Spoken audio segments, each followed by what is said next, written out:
Good morning, students. Today we will start next chapter. Chapter number 3, transfer of property in goods. Transfer of property का meaning अगर मैं आपको बताऊं तो transfer का मीनिंग क्या होता है, जब एक पर्सन से दूसरे पर्सन के पास चीज़ है जो जाती है उसे हम बोलते हैं ट्रांसफ़र करना। तो transfer of property in goods का मीनिंग क्या है? ट्रांसफ़र ऑफ प्रॉपर्टी का मीनिंग है ट्रांसफ़र ऑफ ऑनरशिप। मैंने आपको दो चीज़ें बताई थी कि एक होती है ऑनरशिप और एक होती है पोसेशन। ऑनरशिप होता है जब आप क्या कर रहे हो, रिटर्न डॉक्यूमेंट्स ट्रांसफ़र कर रहे हो। पोसेशन कब होती है? जब आप only and only goods transfer कर रहे हो, उसे हम बोलते हैं हमने उस चीज़ का पोसेशन दे दिया, ट्रांसफ़र कर दिया। तो फर्स्ट है significance of transfer of ownership. A contract of sale is performed in two interrelated stages with respect to the goods, like transfer of possession of goods and transfer of ownership of goods। अगर हम बात करें transfer of property chapter की, तो transfer of property में मैं आपको जो जो चीज़ें बताऊंगी उसका मीनिंग क्या होगा कि मैं आपको ट्रांसफ़र ऑफ ऑनरशिप बता रही हूँ। ट्रांसफ़र ऑफ ऑनरशिप का मीनिंग क्या है कि रिटर्न डॉक्यूमेंट्स ट्रांसफ़र करना गुड्स को ट्रांसफ़र करते टाइम। तो फर्स्ट क्या है, possession and ownership are two words with different meanings for the purpose of this act. क्यों डिफरेंट? तो आपने आप ही हो जाएंगे, क्यों? पोसेशन क्या है और ऑनरशिप क्या है वो मैं आपको मीनिंग बता चुकी हूँ। Transfer of possession is different from transfer of ownership. Transfer of possession of goods doesn't necessarily mean that property in goods has also been transferred. देखो, पोसेशन का मीनिंग क्या है कि प्रॉपर्टी ट्रांसफ़र हो, ये ज़रूरी नहीं है। प्रॉपर्टी का मीनिंग है ऑनरशिप। लाइक आपने किसी को सपोज करो एसी सेल कर दिया, ठीक है, न्यू एसी सेल कर दिया। जब आपने एसी को ट्रांसफ़र किया तो आपने क्या ट्रांसफ़र की? पोसेशन, ठीक है। अगर मैं बताऊँ आपको कि आपने एसी की स्लिप्स, बिल, ठीक है, कुछ भी उस पर आप ऑनर हो उसका प्रूफ है वो भी ट्रांसफ़र कर दिया, तो आप कर रहे हो ऑनरशिप ट्रांसफ़र, ठीक है। तो डिफरेंट तो अपने आप ही हो चुके दोनों वर्ड्स, एक है पोसेशन और एक है ऑनरशिप। नेक्स्ट हम करेंगे transfer of property means transfer of ownership of the goods from the seller to the buyer which constitutes an ownership in the buyer. जब आप किसी को ऑनरशिप ट्रांसफ़र कर रहे हो तभी तो जो बाय कर रहा है वो उसका क्या बन जाएगा? ऑनर बन जाएगा, अदरवाइज़ वो ऑनर तो नहीं बन पाएगा। ओनली गुड्स हैं अगर आपके पास तो आप उसके ऑनर तो नहीं बन जाओगे। जब आपके पास उससे रिलेटेड डॉक्यूमेंट्स आएंगे, रिटर्न प्रूफ आएगा, तभी आप क्या कहलाओगे? उसके honour कहलाओगे। The question is when ownership passes from the seller to the buyer is important for the following reasons। अब जब हम बात करते हैं कि सेलर जब ऑनरशिप दे देता है, रिटर्न डॉक्यूमेंट्स ट्रांसफ़र कर देता है, विद इन प्रूफ ट्रांसफ़र कर देता है, तो उसमें कौन कौन से रीजंस हैं? फर्स्ट क्या है? Risk of loss. देखो, मैंने आपको बता दिया कि आपने किसी को चीज़ सेल कर दी और उसने बाय कर ली, और यहाँ पर क्या ट्रांसफ़र हो गए? ऑनरशिप ट्रांसफ़र होगी। तो रिस्क ऑफ लॉस कौन बियर करेगा? जिसके पास ऑनरशिप है। अगर सेलर ने ऑनरशिप नहीं दी तो सेलर के पास है। जब उसने ऑनरशिप ट्रांसफ़र कर दी बायर को, तो बायर क्या है? उसका रियल ऑनर है, तो बायर ही क्या करेगा? लॉस को बियर करेगा। देन ओनली ऑनर कैन स्यू। देखो, ऑनर कैन स्यू, जब तक आप ऑनर ही नहीं बन पाए तब तक आप कोर्ट में जाकर उसके अगेंस्ट स्यू भी नहीं कर पाओगे। तो उसमें क्या बात बताई गई है कि only owner can sue when the goods are destroyed और damaged by the action of a third party, then it is only the owner which possess the ownership in goods. कि अगर थर्ड पर्सन के कारण कोई loss होता है तो स्यू कौन कर सकता है? थर्ड पर्सन के अगेंस्ट जो ऑनर है। जो ऑनर ही नहीं वो स्यू भी नहीं कर सकता कोर्ट में जाकर। क्यों?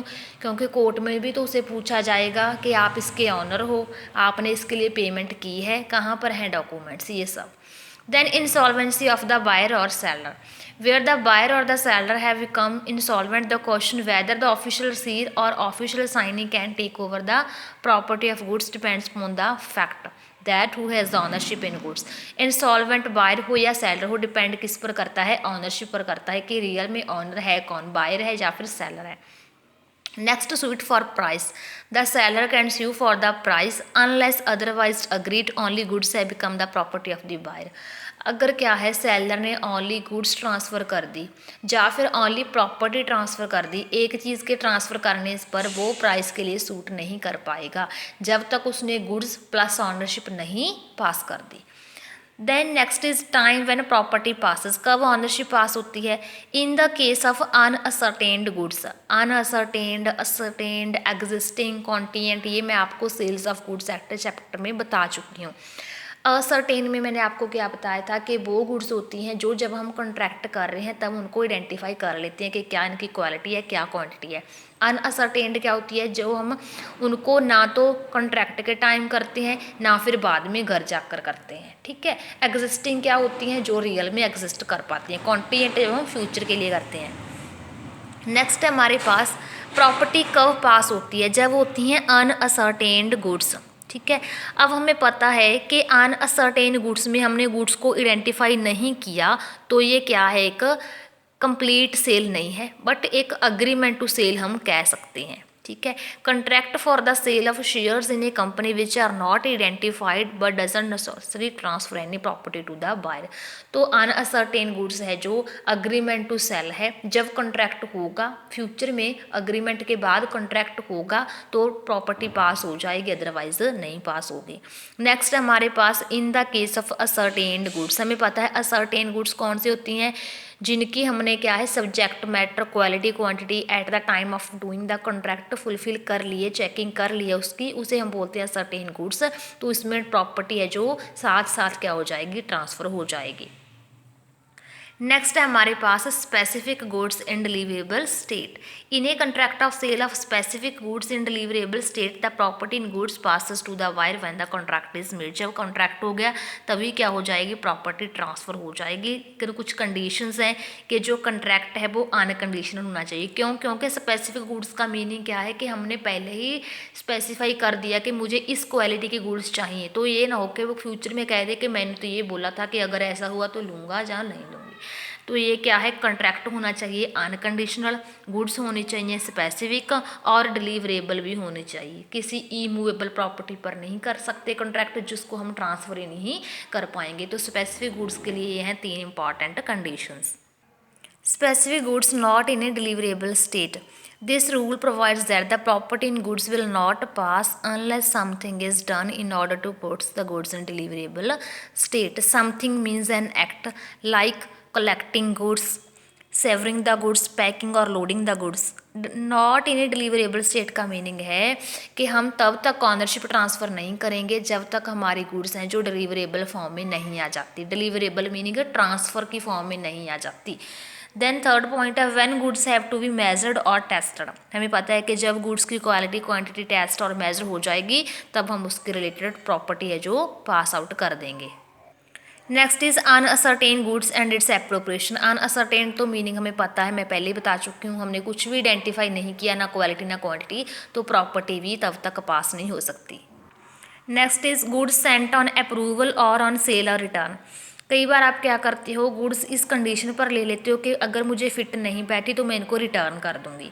तो इसमें क्या होगा, वो कभी भी आपको प्रॉपर्टी है जो ऑनरशिप है वो ट्रांसफ़र नहीं करेंगे। क्यों? क्योंकि आपने कंडीशन के बिहाफ पर गुड्स बाय की है। तो इसमें क्या है, प्रॉपर्टी है जो ट्रांसफ़र तब होगी जब आपने क्या कर दिया, फाइनल कर दिया, अप्रूवल दे दी कि हमें ये गुड्स 100% क्या है चाहिए, रिटर्न हम नहीं करेंगे। Then next is passing of risk. Risk pass होता है ऑनरशिप के पास, ठीक है, जो ऑनर है उसके पास ही क्या है, रिस्क है। Next topic is CIF, FOB and ex ship contract. CIF cost, insurance and freight. इसका मीनिंग क्या है? CIF का मीनिंग है कि जब जो सेलर है वो कॉस्ट, इंश्योरेंस एंड फ्राइट के एक्सपेंसेस को, चार्जेस को खुद बियर कर रहा है। यहाँ पर बायर नहीं बियर करता, सेलर बियर करता है, उसे हम बोलते हैं CIF contract. Cost, insurance and freight के चार्जेस कौन बियर कर रहा है? सेलर बियर कर रहा है। Next is FOB contract. FOB meaning है free on board.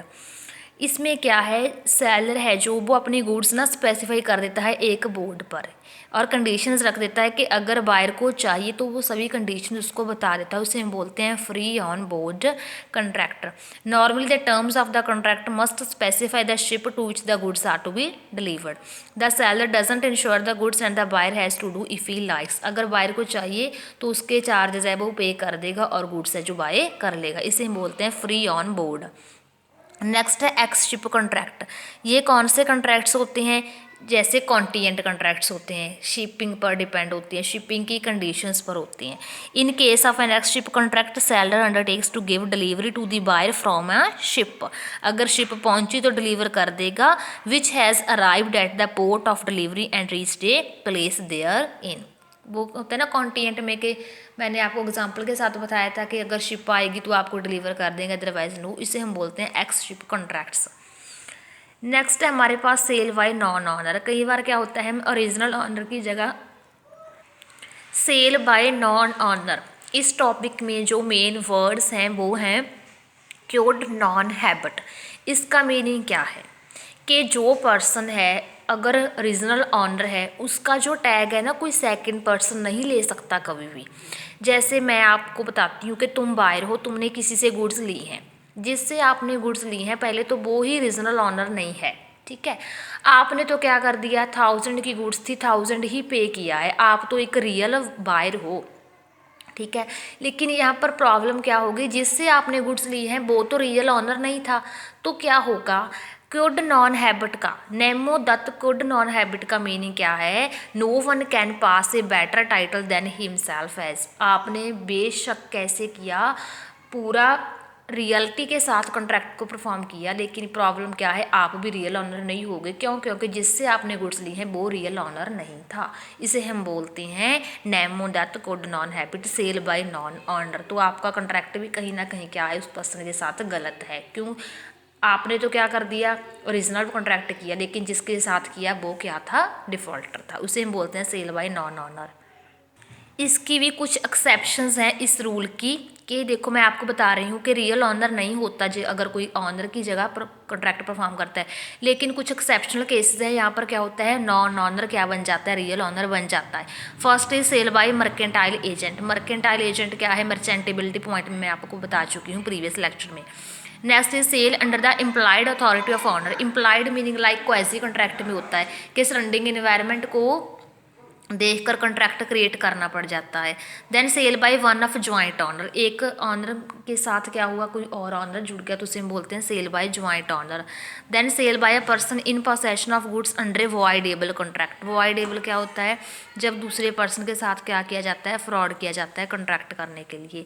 Next is sale by seller in possession after sale. After sale उसके पास क्या आ जाएगी, पोसेशन आ जाएगी, या फिर अनपेड सेलर था कोई, या फिर मार्केट ओवरवर्ट के कारण था। ये सब क्या है, एक्सेप्शंस है। अगर आप इन पॉइंट्स को डीप में पढ़ोगे तो आपको एक एक पॉइंट है जो समझ आ जाएगा। तो नेक्स्ट क्लास में हम करेंगे नेक्स्ट चैप्टर। Thank you.